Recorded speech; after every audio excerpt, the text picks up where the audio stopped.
I had to do this video. I just got off a phone call with a gentleman out of California, man. This is kind of he's stuck in a bad situation. Now this phone might be a little shaky, but this is the best I can do for right now.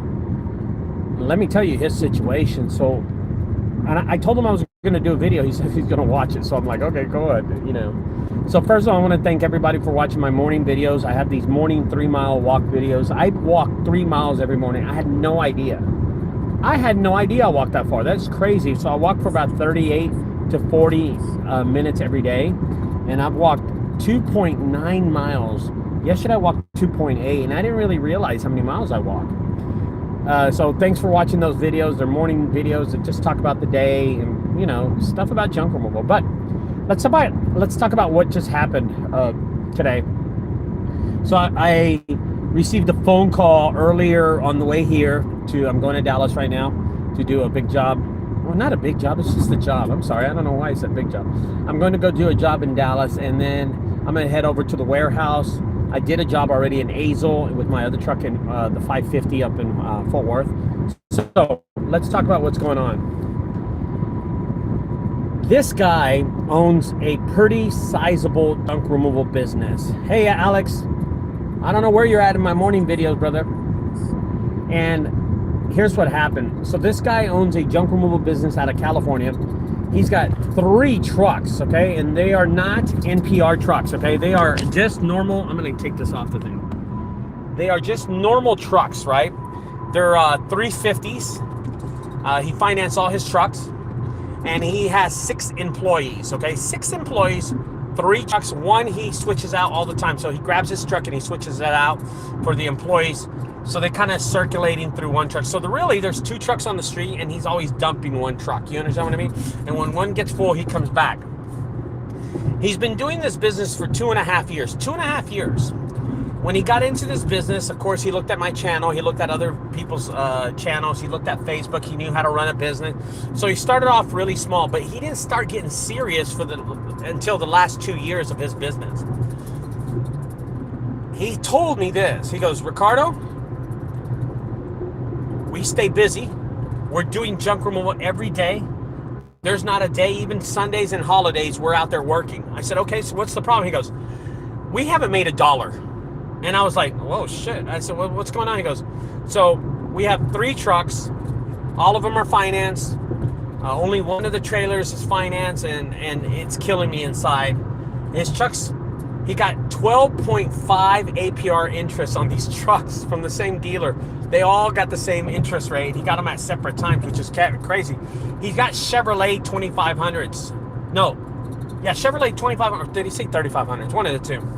And I'm talking to him, and he, people know who this guy is, by the way. He does YouTube videos every once in a while. But I'm talking to him, and he says, yeah, I need help in my business. What should I do? And I'm like, well, I'm going to tell you something, brother. Tell me about a daily routine. He goes, well, we're always working.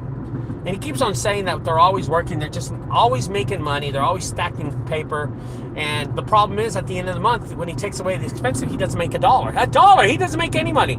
He's barely making enough money to pay for his trucks and his trailers. And I said, well, you need to mature the business, because eventually those trucks and trailers are going to be paid off. He goes, yeah, one of the trucks I have, I'm almost to the point to paying it off. This year in September, it gets paid off. It just broke down. And I'm like, and I just put a new transmission for $3,500 in it. And I was like, damn. And he's still paying on it. That's just ridiculously crazy.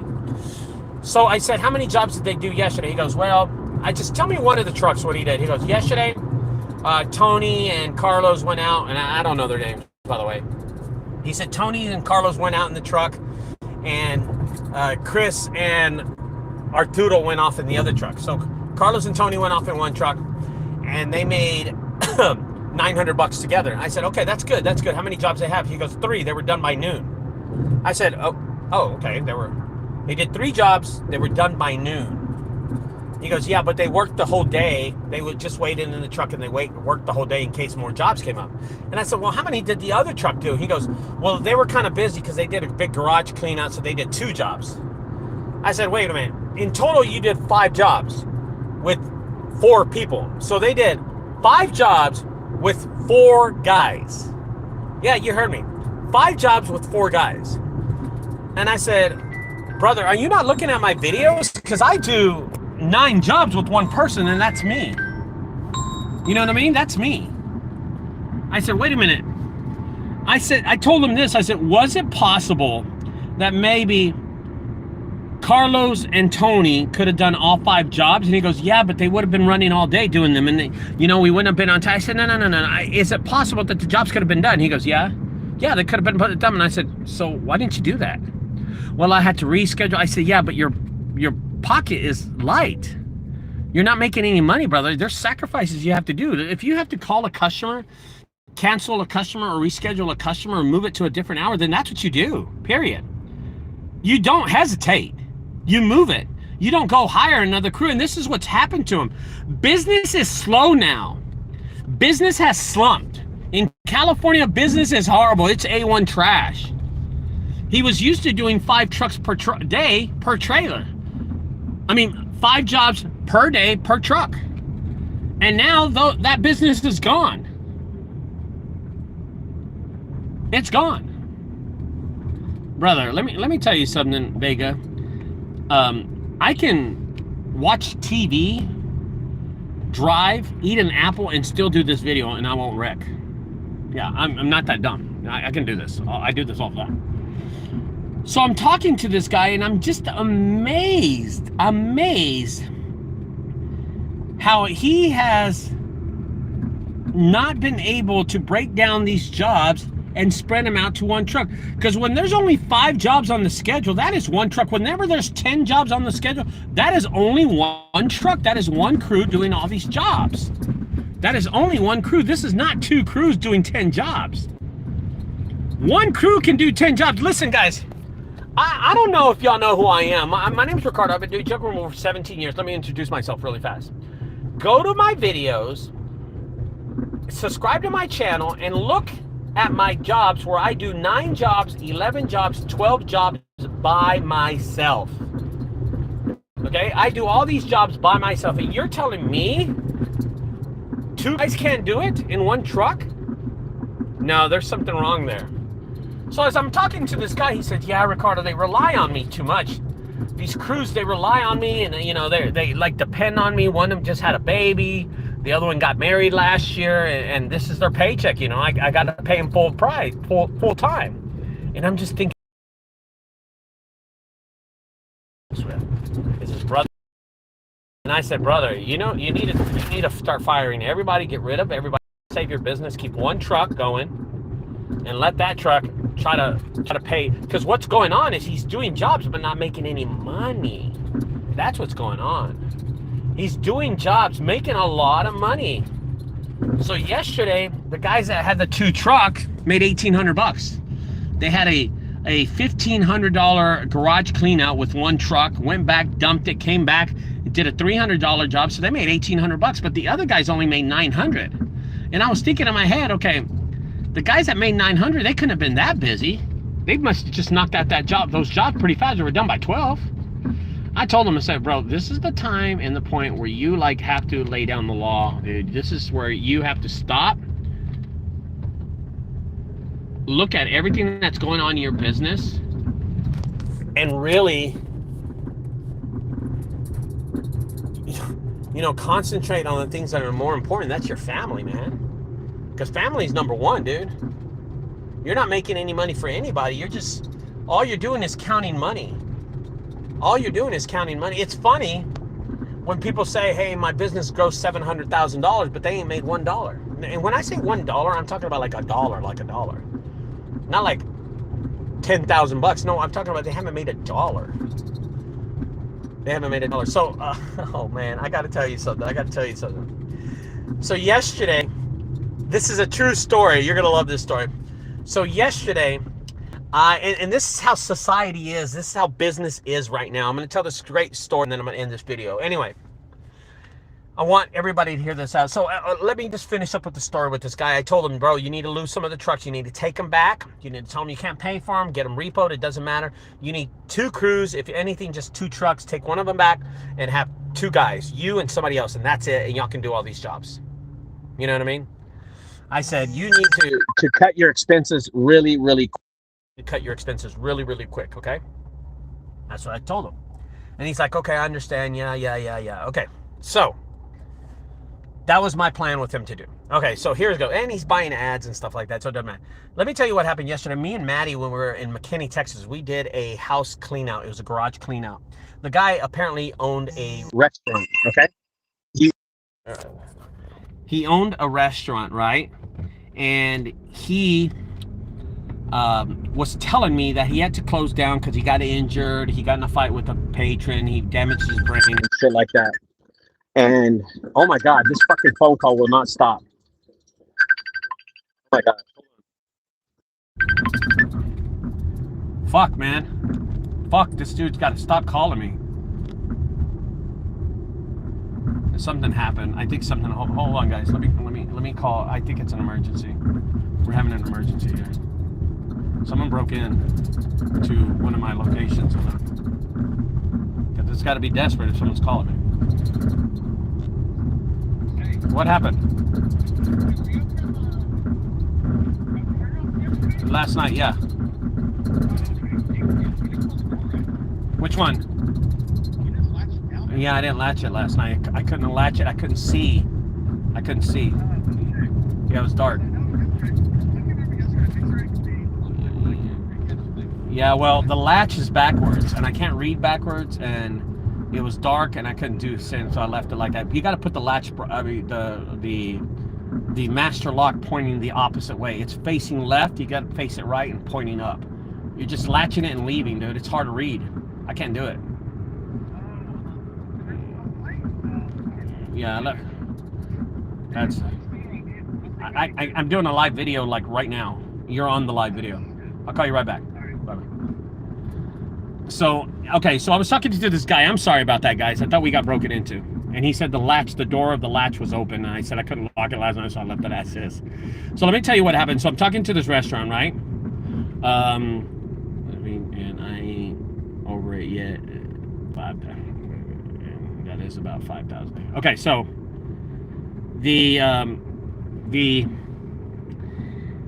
the restaurant owner was talking to me, and he said, Ricardo, yeah, we're in the restaurant business, this and that and this, right?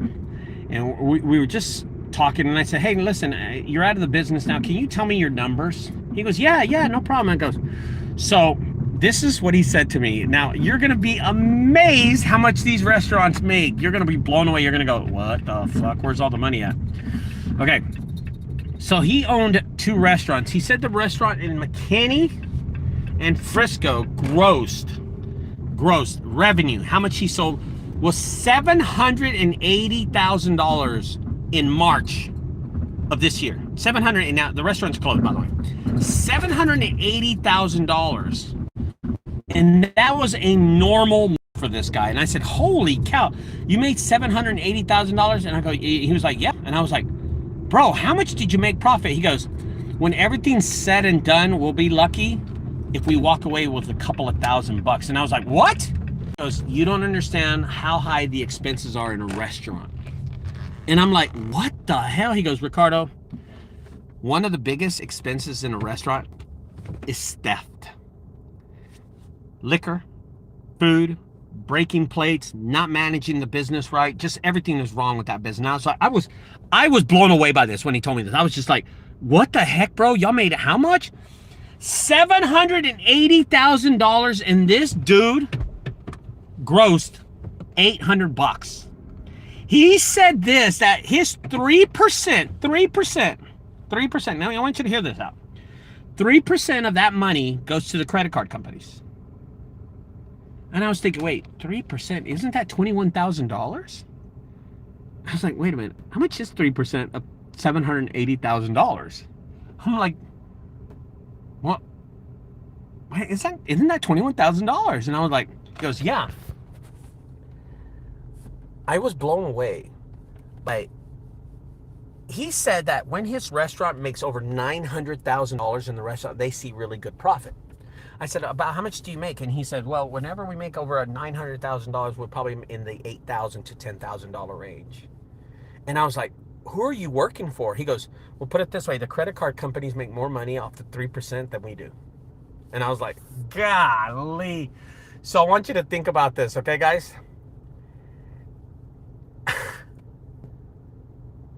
If you don't think you're making money, just be glad you're not like this guy, because he's not making any money. Yeah, he's not making any money. Joe from Junk Underdog says, no money management. Exactly, dude. They are lost somewhere. And another thing is, I asked him how is his feet on the ground. Yeah, dude. Oh, Alex, when he told me, Alex, yesterday, I made him repeat it 2 to 3 times. I said, sir, I just want to be sure, because I own a YouTube channel. I want to tell everybody. He said that he knows the owner. He said he knows the owner of that popular place. The wing place. Oh my gosh, I went blank. Anyway, it's a wing place in Fort Worth. And he said that they make more money. They'll top out in 1 month, they'll top over $1 million. And over that $1 million, most people will pay, get this. No. It's a restaurant. It's called, it's a popular wing place, not Buffalo Wild Wings, but their competitor. No, it's a competitor, they're popular, man. They're out here. They're like everywhere. It's not Buffalo Wild Wings, the other guy. No. I forgot the name. I don't even know if it has wings in the name. Jesus. No, not Hooters. Oh, God. Help me out, guys. Keep on guessing. Hooters. It's a wing place, and they serve wings, and that's their main thing. And every football game, every Cowboy game, they're really, really busy. There's like a wait outside. Dude, I went blank, dude. Spare wings. God, dude, you know what? I'm gonna Google it on my other phone, dude. I'm gonna Google it. Pluckers, that's it. Junk Underdog, you got it. So it's Pluckers. He said he knows the owner of Pluckers, and I said, okay. He goes, they made $1 million in March of last year, and I said, okay. I said, how do you know that? He goes, we're best friends. He's the one that helped me start my business. I said, okay.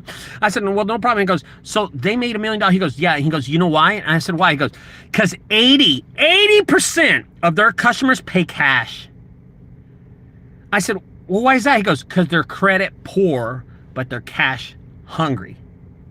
I was like, what? He goes, they're credit poor, but they're cash hungry. They're cash rich. They have cash. The people in McKinney and Frisco have credit card, and they're in credit card debt, which is a rich neighborhood. They rely so much on credit that 90% of his customers pay with credit card. The culture in Frisco to Frisco, totally different. It was blowing my mind. I was like, dude, are you serious?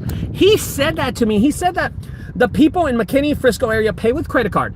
So that $30,000 or that $21,000 out of $780,000 is pure profit that the credit card companies are pocketing and taking out. And I was like, are you saying you're just working for the credit card company? He goes, yeah, because we don't make any money. The only people making money is the 2.9% that the credit card companies charge us. And I was just like, oh. He goes, but in Fort Worth, my friend owns a Pluckers.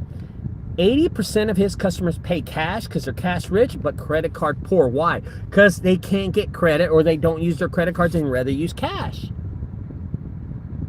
That's crazy, huh?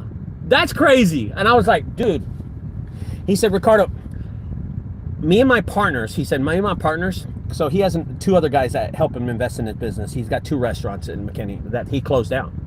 He said, we always felt like we had a third partner. And I said, why is that? He goes, because it was the credit card company. They were taking out of the money. They had their hand in the, yeah. Clarissa, that's funny. Anyway, guys, I thought that was really amusing. He asked me if because I've always wanted to open a restaurant. I'm never going to because they don't make any fucking money. But he said, well, Ricardo, if you ever want to open a restaurant, you could contact me. I'll help you out. And I was like, you know what? I said, no. He goes, but I would like to call you to ask you for more about the story. And he's like, yeah, sure, no time.